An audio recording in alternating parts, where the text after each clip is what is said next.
अंधानुकरण करना कोई समझदारी नहीं है, लेकिन विश्वास न करना ये भी समझदारी नहीं है। हमारी जो धार्मिक मान्यताएं हैं, सामाजिक मान्यताएं हैं, हमारी नियम निर्देश हैं, दिनचर्या है या विद्याएं हैं, तो उन सब को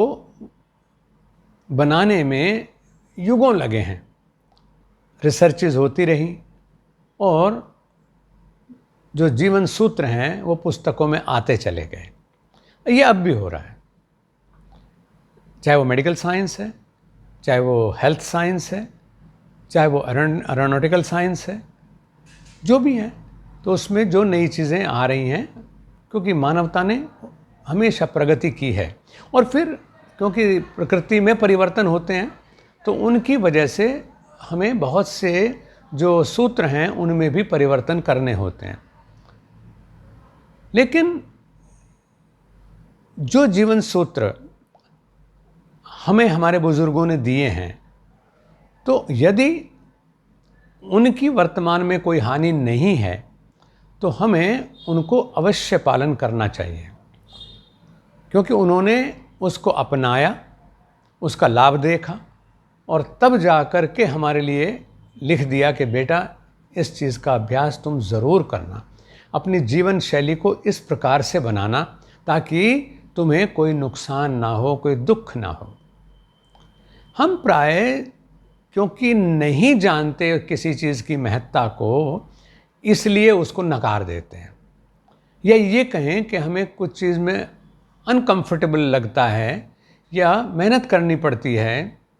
या अपने आप को कहीं किसी मर्यादा के साथ बांधना पड़ता है, तो इसलिए उसको टालने में हम अपनी भलाई समझ लेते हैं।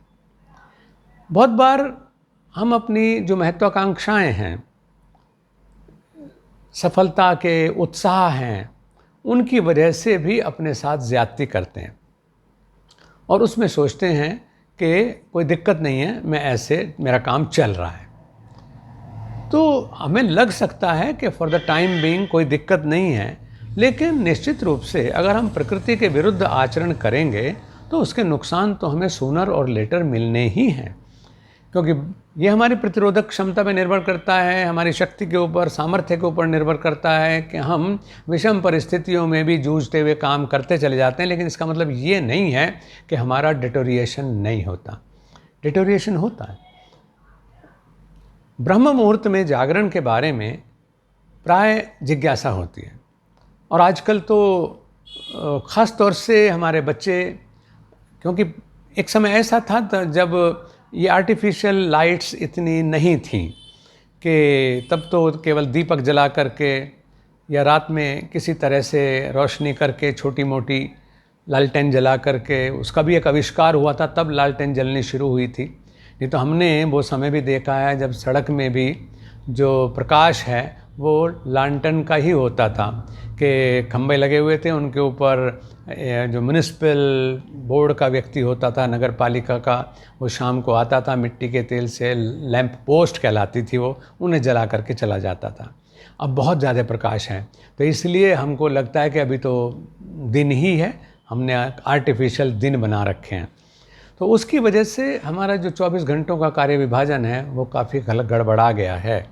लेकिन इसका मतलब ये नहीं है कि ब्रह्म मुहूर्त में जो होने वाला कार्य है वो हम रात को 1 बजे करने लगें और जो शाम को होने वाला काम था वो हम रात को करने लगें और सब चीज़ें गड़बड़ हो जाएं, तो उससे हमें नुकसान होता है। ब्रह्म मुहूर्त का जगने का मतलब ही पहले तो नाम से ही स्पष्ट है कि ये दिव्यत्व देने वाला मुहूर्त होता है, यानी हमारे भीतर का, शरीर तो सब लोग देख रहे हैं, बुद्धि को भी लोग देख लेते हैं, लेकिन भीतर का जो दिव्यत्व है हमारा, जो लाइट स्पार्क करती है जिसको कहिए, वो कार्य जो है वो ब्रह्म मुहूर्त में जागरण से ही संभव हो पाता है। प्रकृति के अपने संकेत हैं, जो ताजगी रात भर सोने के बाद सुबह को आपके मस्तिष्क में होगी, वो रात भर जागने के बाद सुबह को नहीं हो सकती है। आपने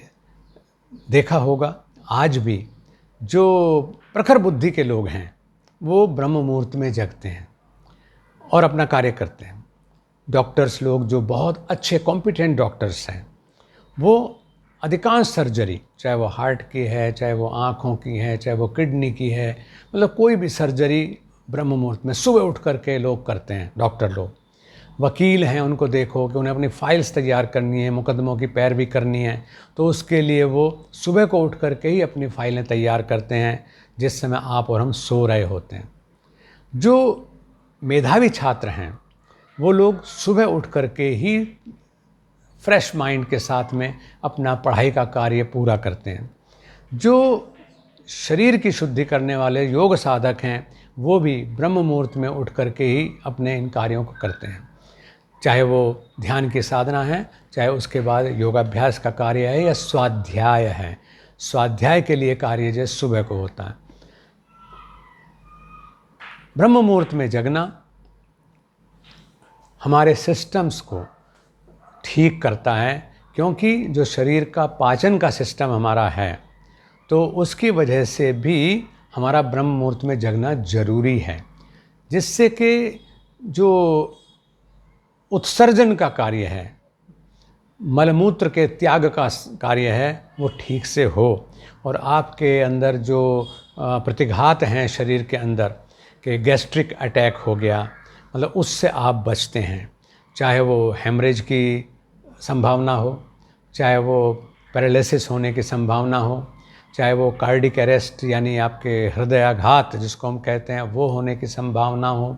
उन सब से आप बचते हैं केवल उस अवस्था में अगर आप सुबह को ब्रह्म मुहूर्त में उठ करके मल त्याग क्रिया कर देते हैं और वायु के उपद्रव से बचे रहते हैं। तो शरीर के सिस्टम्स को ठीक बनाए रखने के लिए, अपने मेटाबॉलिज्म को,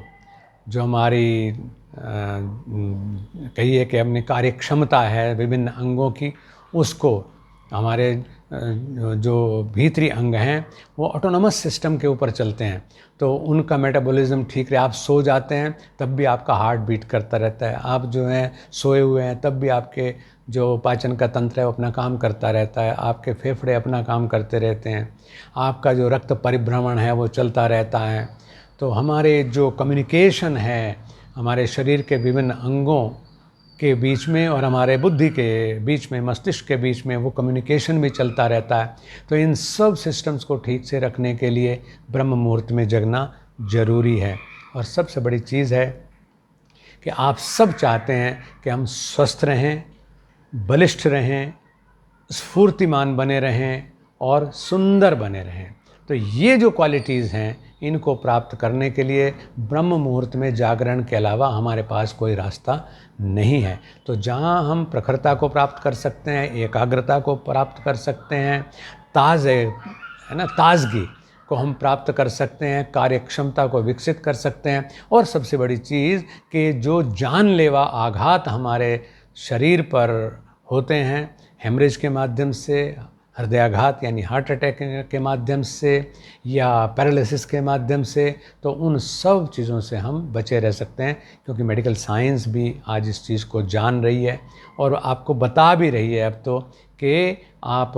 अगर अपने आप को स्वस्थ रखना चाहते हैं तो ब्रह्म मुहूर्त में उठने का अभ्यास करिएगा।